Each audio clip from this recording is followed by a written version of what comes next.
বন্ধুরা, দেখো আমরা আজকে যাচ্ছি শান্তিনিকেতন এবং আমরা মেমারি থেকে গাড়িটা স্টার্ট করলাম। অ্যাকচুয়ালি আমার বোনের একটু কাজেই আর কি যাচ্ছে। তো আমরা মোটামুটি মেমারি থেকে যেতে 2 ঘন্টা মতো লাগে, 2 ঘন্টা 15-20 মিনিট। তো এই ওয়েদার মানে এপ্রিল মাসে এরকম বৃষ্টি বাদলার দিনে দেখো খালি ওয়েদারটা কি দারুণ লাগছে। এবং মানে তার সাথে সিনারিওটা অবভিয়াসলি দুর্দান্ত লাগছে এবং এটা তোমাদের সাথে শেয়ার না করে আমি পারলাম না।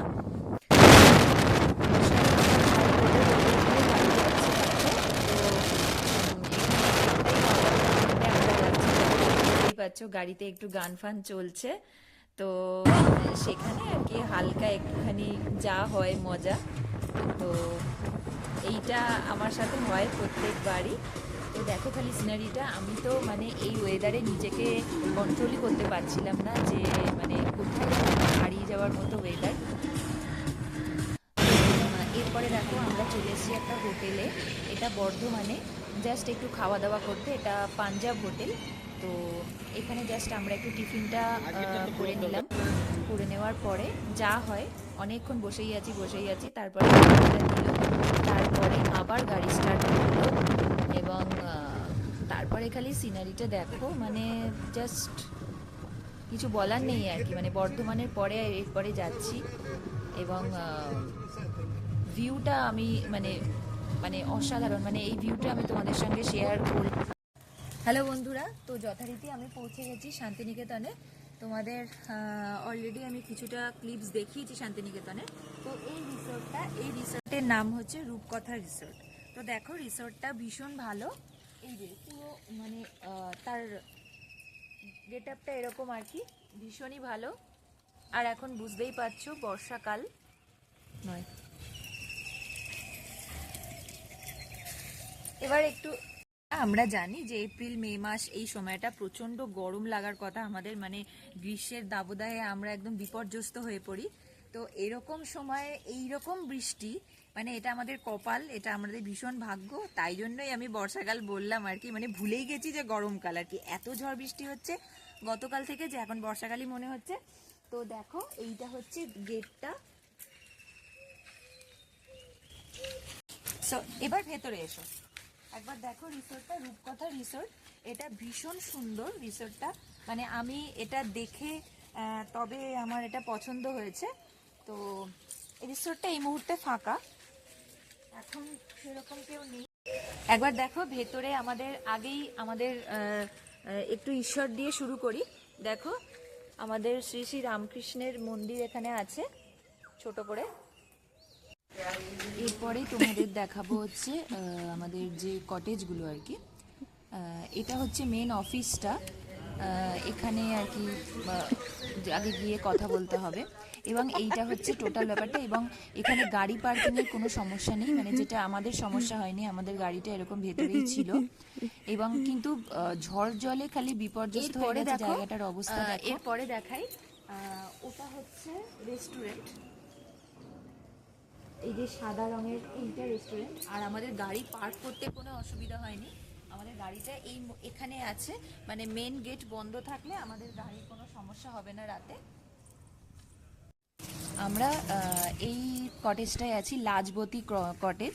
এবং তারপরে দেখো পাশাপাশি সব কটেজ, যেমন উপহার, এরকম আর কি পরপর কটেজগুলো আছে। নামগুলো খুবই সুন্দর, মানে এবং এখানকার মানে ভিউটা, ভেতরের ভিউটা ভীষণ ভালো লেগেছে আমার। এই যে এটা একটা কটেজ উপহার, আবার ওপরেও আছে, দোতলাও আছে, এটা গ্রাউন্ড ফ্লোরে। তো কিন্তু আর পরের কটেজটার নাম হচ্ছে অদৃশ্য প্রণয়।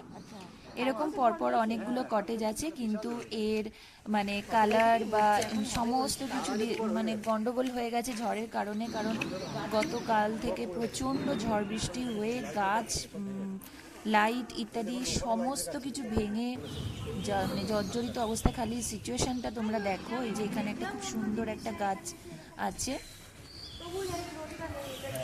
এবং এইটা হচ্ছে জাহাজ বাড়ি, যেটা তোমরা দেখলে, এখানেও একজন থাকে হোটেলের যিনি মালিক আর কি।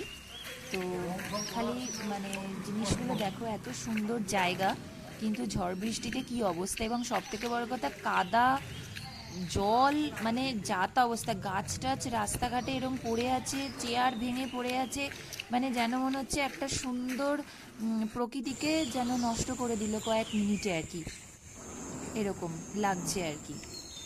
কিন্তু অল টোটাল দেখো, যতই নষ্ট হোক, কিন্তু যে সুন্দর সে সুন্দরই থাকে, মানে তার রূপটা কেউ পাল্টাতে পারে না, তাই না? এবং ইনি হচ্ছেন শ্রী শ্রী রামকৃষ্ণ ঠাকুর। আমাদের খুব কপাল যে ঠিক আমাদের যে কটেজ, লাজবতী কটেজ, এর পাশেই আমরা ঠাকুরকে পেয়েছি। তো এরপরে আমরা দুপুরবেলা একটা ভাত ঘুম দিয়ে তারপরে সন্ধেবেলা আবার চলে এসেছি তোমাদের ভিউটা একটু দেখাতে।